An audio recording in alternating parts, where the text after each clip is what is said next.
नमस्कार दोस्तों, आज के इस वीडियो के अंदर हम लोग मिस डिज़ाइंस लिमिटेड के आईपीओ के बारे में बात करने वाले हैं। इस छोटे से वीडियो के अंदर हम लोग डिटेल में एनालिसिस करेंगे इस कंपनी का और हम लोग इस नतीजे पर पहुंचेंगे कि क्या हमें इस आईपीओ को अप्लाई करना चाहिए या तो फिर हमें इसे अवॉइड करना चाहिए। और अगर हम लोग इस आईपीओ को अप्लाई करते हैं तो क्या सिर्फ और सिर्फ लिस्टिंग इन पाने के लिए इसे अप्लाई करना चाहिए या तो फिर लॉन्ग टर्म इन्वेस्टमेंट के लिए इसे अप्लाई करना चाहिए। तो चलिए मैं आपके सारे के सारे डाउट्स को क्लियर करता हूँ आज के इस वीडियो के अंदर। तो मैं चलता हूँ सीधे मेरी स्क्रीन की ओर।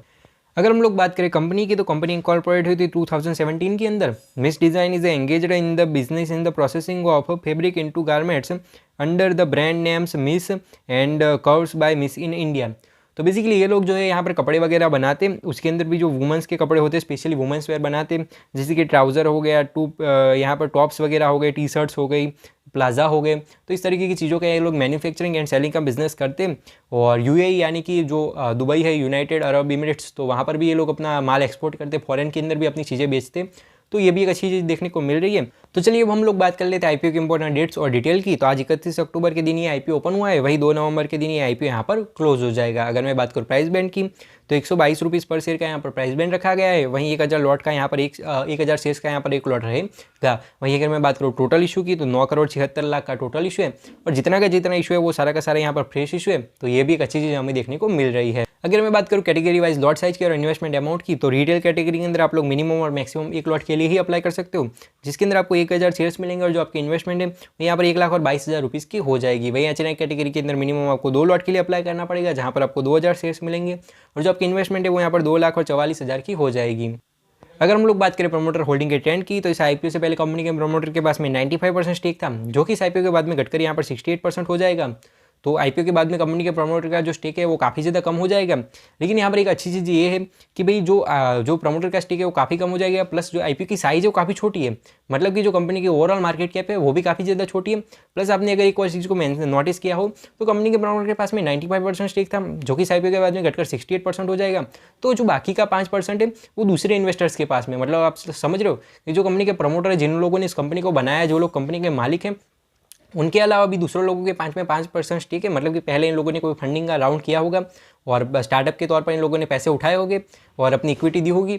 तो उन लोगों ने यहाँ पर कोई भी ऑफर्स फॉर सेल नहीं निकाला। आप समझ रहे हो, सारा का सारा फ्रेश इशू है।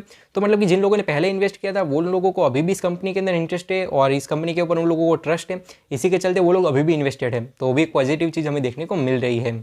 तो चलिए अब हम लोग एक नज़र डाल देते हैं कंपनी के फाइनेंशियल्स के ऊपर। एसेट्स के अंदर ईयर ऑन ईयर अच्छी ग्रोथ देखने को मिल रही है, साथ ही साथ जो रेवेन्यू की ग्रोथ है वो भी हमें अच्छी सी देखने को मिल रही है। वहीं अगर मैं बात करूँ प्रॉफिट आफ्टर टैक्स की तो प्रॉफिट आफ्टर टैक्स की ग्रोथ उतनी अच्छी नहीं है। मतलब कि पिछले 3 सालों के अंदर ग्रोथ तो काफ़ी ज़्यादा अच्छी है कि मार्च से 2023 के अंदर 60 लाख के करीब इन लोगों ने प्रॉफिट बुक करा और मार्च से लेकर जून के बीच के अंदर 11 लाख का प्रॉफिट बुक करा।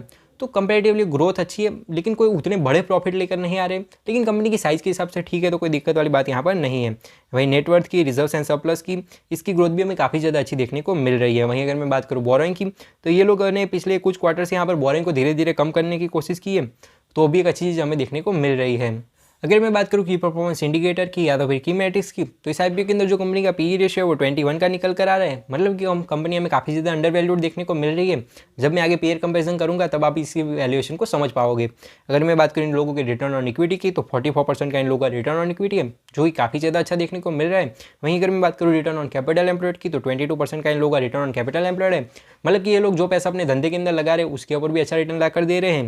वहीं अगर हम लोग बात करें डेट टू इक्विटी रेशियो की तो 1.38 का इन लोगों का डेट टू इक्विटी रेशियो, तो ये रेशियो हमें स्लाइटली ज़्यादा देखने को मिल रहा है। लेकिन ये लोग जो है अपने डेट को कम करने की कोशिश कर रहे हैं, तो वो भी एक अच्छी चीज़ देखने को मिल रही है। वही अगर मैं बात करूँ अर्निंग पर शेयर की तो 5.61 के इन लोगों की अर्निंग पर शेयर है, तो वो भी हमें अच्छे से देखने को मिल रही है। वहीं अगर मैं बात करूँ रिटर्न ऑन नेटवर्थ की तो 27% की इन लोगों की रिटर्न ऑन नेटवर्थ है। अगर मैं बात करूँ पीयर कंपैरिजन की तो दूसरी कंपनियों के कंपेरेटिवली इनका जो पी रेशियो है वो हमें काफ़ी ज़्यादा कम देखने को मिल रहा है। मतलब कि कंपनी जो हमें इस आईपीओ के अंदर अंडर वैल्यूड देखने को मिल रही है। वहीं अगर मैं बात करूँ रिटर्न ऑन नेटवर्थ की तो कंपनी की रिटर्न ऑन नेटवर्थ 27% की है, वहीं दूसरी कंपनियों की रिटर्न ऑन नेटवर्थ काफ़ी कम है। तो दोनों ही तरीके से कंपनी काफ़ी ज़्यादा अच्छी देखने को मिल रही है। तो दोस्तों हम लोगों ने यहाँ पर डिटेल में एनालिसिस करा मिस डिज़ाइंस लिमिटेड के आईपीओ का। अगर मैं बात करूँ पर्सनल ओपिनियन की, पर्सनली मुझे कंपनी काफ़ी ज़्यादा अच्छी लगी। कंपनी परफॉर्म भी अच्छे तरीके से कर रही है। लेकिन एक अच्छी चीज़ यहाँ पर यह है कि भाई जो यहाँ पर प्रमोटर की होल्डिंग है वो कम हो रही है, लेकिन प्रमोटर भी इस कंपनी के अंदर इंटरेस्टेड है और दूसरे जो इन्वेस्टर्स है जिन लोगों ने ऑलरेडी इस कंपनी के अंदर इन्वेस्ट करके रखा है, तो वो बड़े बड़े इन्वेस्टर भी इस कंपनी के अंदर इंटरेस्टेड है, क्योंकि कोई भी यहाँ पर ऑफर फॉर सेल हमें देखने को नहीं मिल रहा है। तीसरी चीज़ यहाँ पर ये अच्छी है कि भाई ओवरऑल कंपनी अच्छी है, प्लस इन लोगों की वैल्यूएशन भी काफ़ी ज़्यादा फेयर है, क्योंकि आप लोग समझ रहे हो जैसे हमने यहाँ पर फाइनेंशियल फंडामेंटल को समझा, तो कंपनी की बैलेंस शीट के यहाँ पर फाइनेंशियल फंडामेंटल उतनी ज़्यादा स्ट्रॉन्ग नहीं है।